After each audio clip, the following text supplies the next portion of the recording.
Tidak ada jaminan bahwa Prabowo bisa bangkit kembali. Itu kemungkinan besar yang naik itu namanya Anies dan Muhaimin. Itu saya bersaksi. Hati-hati nih capres-capres. Kalau mau jauh-jauh dengan Pak Jokowi, ya sudah, hasilnya tahu sendiri. Di tempat di mana moralitas diuji justru dilarang, yaitu masjid, gereja, rumah ibadah. Di mana otaknya? Jadi dari awal kita tahu bahwa pemilu pasti nggak bermutu. Assalamualaikum warahmatullahi wabarakatuh. Kembali lagi di channel Prayoga Muhammad. Gimana kabar kalian semua? Semoga baik-baik saja ya dan dilancarkan segala rizkinya. Ya teman-teman semua, bocor lagi ya video Pak Hasim, adik dari Pak Prabowo Subianto, yang menyatakan bahwasanya bisa jadi Pak Anies lah pemenangnya untuk menjadi presiden di tahun 2024 ini. Nah, ketika itu Pak Hasim ya menceritakan tentang bagaimana ketika Pak Prabowo didampingi oleh Gibran Rakabuming Raka sebagai wakil presidennya. Dan tentu hal itu membuat nilai dari Pak Prabowo itu menurun. Bagaimana dari teman-teman surveinya pun mengingatkan bahwasanya jika Pak Prabowo dengan Gibran Rakabuming Raka pasti elektabilitasnya akan menurun, dan benar saja ya, banyak yang akhirnya kecewa dengan hal itu. Nah teman-teman semua, saat ini pemilihan sudah berlangsung dan kita menunggu hasil resmi dari KPU ya. Dimana untuk sementara ini KPU pun masih menampilkan bahwasanya Pak Prabowo unggul di 58%. Lalu bagaimana pernyataan dari Pak Hasim sendiri ya mengenai adanya Gibran yang bersandingan dengan Pak Prabowo. Dan video ini pun akhirnya menyebar luas ya, sehingga membuat kita berpikir, oh ternyata begitu. Dan di sisi lain juga banyaknya indikasi kecurangan sampai akhirnya akan dilakukan hak angket. Dan ini masih berjalan ya teman-teman semua. Oke teman-teman semua, kita lihat dulu videonya.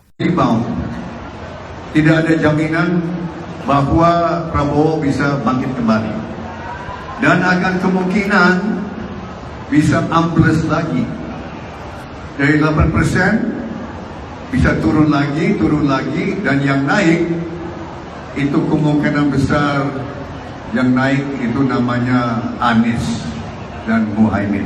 Itu saya bersaksi. Saya ada di ruangan Pak Prabowo waktu beliau dihadapi dengan suatu tantangan berat, bahwa terus terang saja banyak penasihat Pak Prabowo, termasuk penasihat survei, ada beberapa penasihat survei mengatakan kalau Pak Prabowo memilih Gibran pasti akan kalah. Saya kira mungkin ada yang sudah tahu, banyak yang tidak tahu. Itu putusan yang sangat-sangat berat, karena yang memberi nasihat serupa itu cukup banyak orang. Bahkan ada yang katakan, Mas Bowo, kalau memilih Mas Gibran langsung anjlok 8%. Dan tidak ada jaminan bisa rebound. Tidak ada jaminan bahwa Prabowo bisa bangkit kembali. Dan akan kemungkinan bisa ambles lagi. Dari 8% bisa turun lagi, dan yang naik itu kemungkinan besar yang naik itu namanya Anies dan Muhaimin. Itu saya bersaksi. Dan banyak yang memberi nasihat seperti itu. Ya teman-teman semua, ini adalah kesaksian dari Pak Hasim Joyo Hadi Kusumo, adik dari Pak Prabowo ya, yang mengatakan seperti itu. Ya walaupun ini video potongan, mungkin di belakangnya juga ada video terusan yang dimana akhirnya mereka tahu kalau dengan adanya Gibran di samping Pak Prabowo justru akan menjadikan Pak Prabowo menang. Tapi nyatanya di sini kita bisa melihat ya, Pak Hadi saja pesimis dengan adanya Gibran di samping Pak Prabowo. Bahkan penasehat-penasehat dari survei pun mengatakan hal seperti itu. Ya teman-teman semua, dari sini kita bisa menarik kesimpulan ya, bahwasanya ada kemungkinan Pak Anies Baswedan akan masuk putaran kedua. Karena memang kalau akan menang telak itu berat, tapi putaran kedua itu masih ada kemungkinan. Dan kita menunggu sampai tanggal 20 nanti ya, karena akan ada pencocokan antara hasil dari KPU resmi dan juga hasil dari tim Amin dan juga tim 03. Nah, oke teman-teman semua, ini juga ada pernyataan dari Menteri Bahlil yang menurut gua sangat membagongkan sih ya. Coba kita lihat dulu videonya. Jadi ini saya pun jujur ini, bagi capres-capres yang mau menang, maka baik-baiklah kalian dengan Bapak Presiden Jokowi. Tapi kalau capres yang mau bikin antitesa dengan Pak Jokowi, ya silakan, hasilnya juga akan ketahuan. Hati-hati ini capres-capres. Kalau mau jauh-jauh dengan Pak Jokowi, ya sudah, hasilnya tahu sendiri. Udah ngomong aja hasilnya kalah gitu. Susah amat. Ngeri nggak coba seorang menteri mengatakan hal seperti itu. Nah teman-teman semua, tapi kita harus patut bangga ya kepada Pak Anies Baswedan, di mana ide-idenya beliau pun akhirnya digunakan atau diterapkan di pemerintahan Pak Jokowi. Contohnya yang satu ini, kita lihat videonya.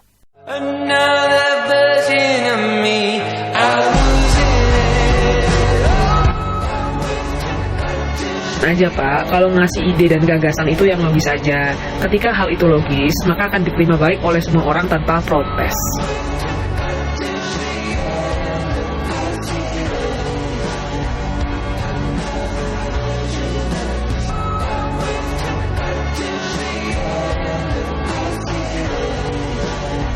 Kurang keren apa lagi coba, kebenaran akan menunjukkan jalannya sendiri. Walaupun banyak yang komentar tentunya dari buzzer-buzzer sebelah ya, tapi nyatanya langsung kena ulti. Oke teman-teman semua, ini ada statement dari Bung Rocky Gerung di ILC dan ini bagus banget, patut kita dengarkan. Ini dia videonya. Teruskan percakapan tentang masa depan. Nah Pak Jokowi nggak ada di situ. Pak Jokowi nggak tahu masa lalu, nggak tahu masa depan. Coba kita fair, coba tanya Pak Jokowi. Apa yang Pak Jokowi tahu tentang yang diterangkan oleh Fakhri? Nol. Apa yang diterangkan Egy itu tentang masa depan, harapan. Rock ini memang sok tahu bener-bener. Saya tahu semua memang. Karena itu saya terangkan. Kan tadi kita berupaya untuk mendengar. Lama-lama oligarki intelektual juga dia. Ini apa relevansinya nih saudara? Lanjut. Oke, lanjut sekarang ya. Saya ambil sekarang bagian yang oke, kita bicara masa depan sekarang. Kita ingin masa depan kita dihasilkan oleh pemilu yang bermutu, right? Oke. Pak Jokowi juga bilang begitu, pemilu mesti bermutu tuh. Bagaimana pemilu itu bisa bermutu? Ada pertengkaran pikiran di dalam kampanye. Itu intinya tuh.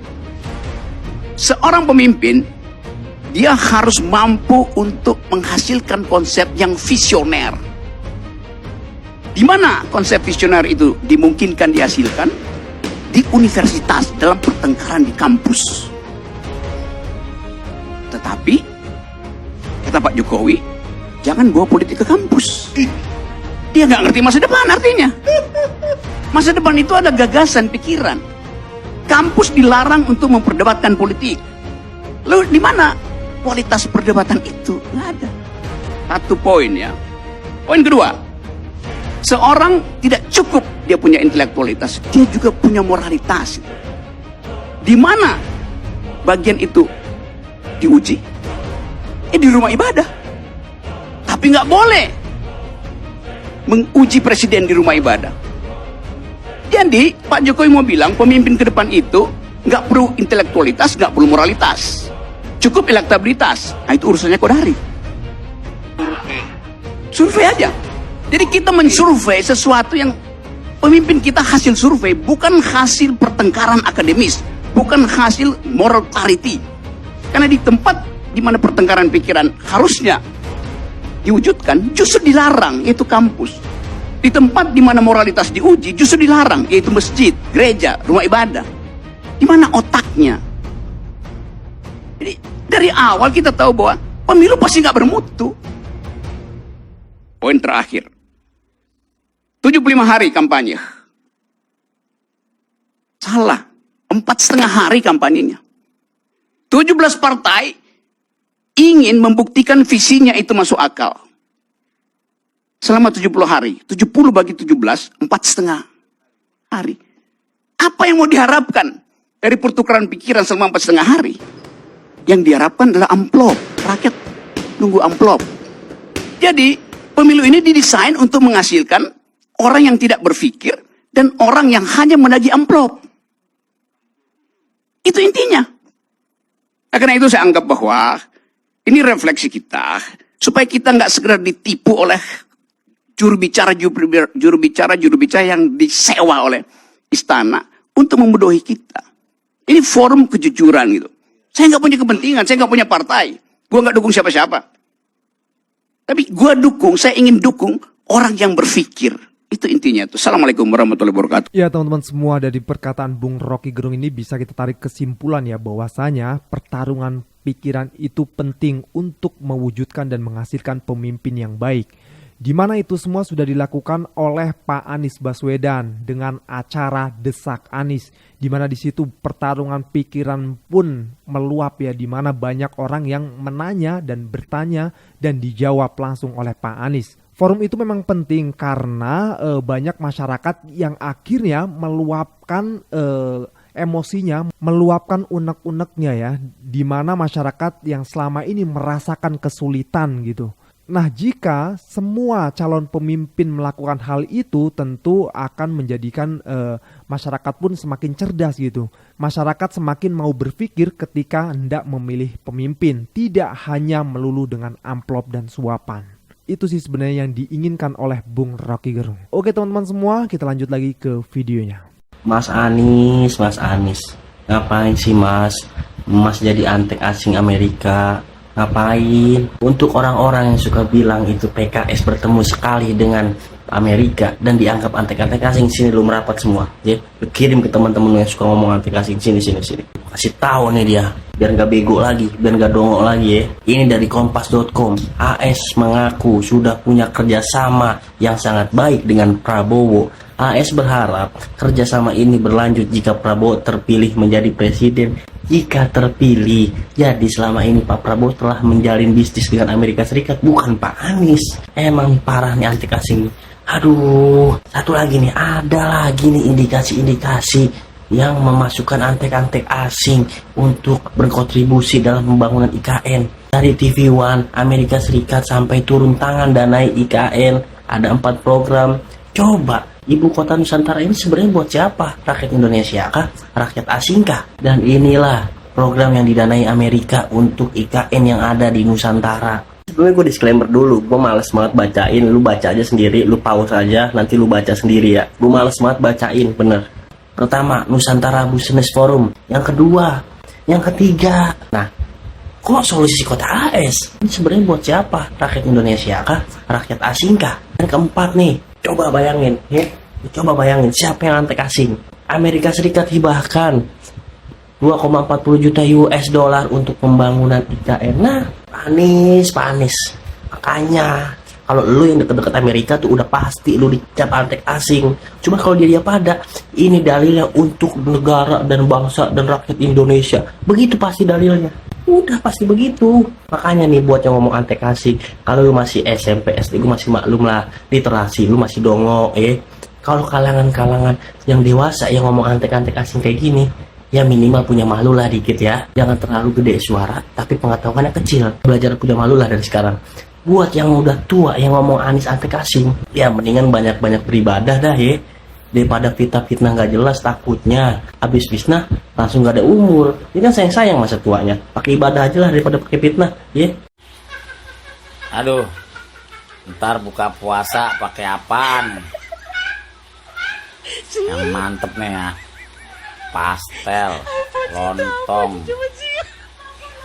risol, enggak, bakwan, gunting tuh di piring, bumbu kacangnya mantepin guyur. Itu sebelum buka kita itu mikir tak kalau buka makan apaan ya. Begitu udah buka kita lupa dah, nggak nafsu dah apa yang kita pengen. Ya enggak? Sama kayak janji pemimpin yang lagi kampanye. Sebelum jadi kan begitu.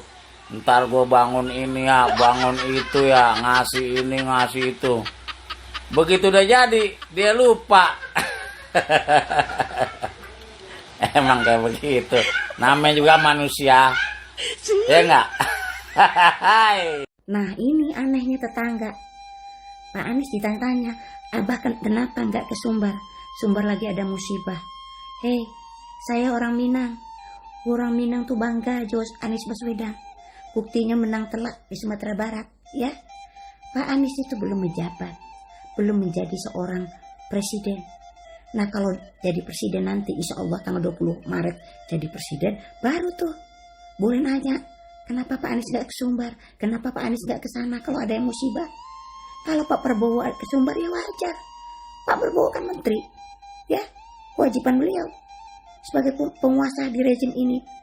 Sedangkan Pak Anies kan sekarang belum dilantik. Kenapa pada nanya-nanya Pak Anies? Kemarin milih juga kagak. Gimana sih jalan pikirannya? Orang Minang mah insya Allah mayoritas yakin Anies yang terbaik. Buktinya menang di sana. Ya enggak, ya enggak? Ya mantap sekali ibu ini ya. Dengerin tuh, dengerin. Buat kalian dengerin, Pak Anies kan belum jadi presiden, belum jadi apa-apa. Ya wajar dong kalau misalnya nggak datang, kalau setiap ada musibah dan lain-lain sebagainya. Beliau belum berkuasa teman-teman semua. Kalau Pak Prabowo ya jelas, beliau seorang menteri pertahanan. Jadi wajar saja kalau membantu ketika ada masalah atau ada banjir dan lain-lain sebagainya. Maka dari itu kita doakan semoga Pak Anies Baswedan bisa menjadi presiden dan bisa untuk menolong rakyatnya. Ya teman-teman semua, yang terakhir ya mengenai pajak PPN naik 12%. Kita lihat videonya. Saya cuma ketawa aja. Ya betul juga sih apa katanya Erlangga, berkelanjutan. Jadi termasuk juga kenaikan PPN. Sampai kemudian satu pendukungnya yang sangat keras selama ini, si Hotman Paris, juga mengkritisi nih. Ya sudahlah, Bang Hotman kan yang kemarin teriak-teriak mendukung. Ya sudah dinikmati saja. Cuma sayangnya bisa ndak kebijakan itu hanya untuk pendukung-pendukung 02. 01 dan 03 nggak usah lah. Boleh nggak kalau gue bilang rakyat Indonesia mau dijadiin sapi perah untuk ngasih makan para pejabat negara? Masyarakat Indonesia sudah menjatuhkan pilihan, bahwa pilihannya adalah keberlanjutan. Tentu kalau keberlanjutan, berbagai program yang dicanangkan pemerintah akan dilanjutkan, termasuk dalam kebijakan PPN. Keputusan naikin pajak PPN ini parah. Jangan bilang ini demi rakyat Indonesia. Ini bukan demi rakyat Indonesia. Ini karena pemerintahan sekarang udah terlalu banyak utang atau over limit. Bu Sri Mulyani aja udah wanti-wanti ngingetin berbagai pihak agar berhati-hati dalam menggunakan anggaran. Karena itu uang rakyat. Potensi inflasinya bakalan gila-gilaan. Potensi defisit APBN-nya 2,45 sampai 2,8%. Lu kira penguasa guyurin bansos gila-gilaan selama kampanye Pilpres itu pakai duit siapa? Itu pakai duit rakyat. Itu pakai duit APBN. Dan itu salah satu yang bikin utang Indonesia makin tinggi. Padahal itu kita tidak sedang dalam krisis apapun. Dan juga tidak dalam kondisi pandemi. Justru pas pandemi, malah suplai bansosnya kita itu jauh lebih kecil daripada bansos yang dikeluarin saat mengkampanyekan anaknya. Karena apa namanya? Karena udah kehabisan cara untuk nutupin utang, malah naikin pajak. Ini solusi apaan? Ibaratnya lu udah ngembat duit rakyat untuk kepentingan keluarga lu sendiri. Terus sekarang mau maksain rakyat untuk ngasihin duit lebih banyak lagi untuk nutupin utang yang lu bikin sendiri. Lah kan konyol. Oh ya, terus ada satu lagi. Ini pernyataan terbuka gua buat elu ya, Mr. Hotman Paris. Gak usah sok-sokan nolak masalah kenaikan pajak ini. Justru elu ada ikut andil untuk menangin paslon yang kayaknya dapat dukungan full dari penguasa. Kalau lu gak ikut-ikutan mengkampanyekan mereka, menurut gua masih wajar kalau lu komplain masalah kenaikan pajak ini. Jadi, lu adalah salah satu orang yang ikut-ikutan bikin pajak ini ikutan naik. Paham? Apa lu? Ya, banyak rakyat yang akhirnya emosi ya, menginginkan jika yang memilih 02 saja yang merasakan hal itu. Gila nih pokoknya. Oke teman-teman semua, gue rasa cukup ya. Jangan lupa untuk berikan komentar dan kritikan kalian di bawah ini. Jangan lupa juga untuk like, subscribe channel ini. Sekian dari gue Prayoga Muhammad. Wassalamualaikum warahmatullahi wabarakatuh.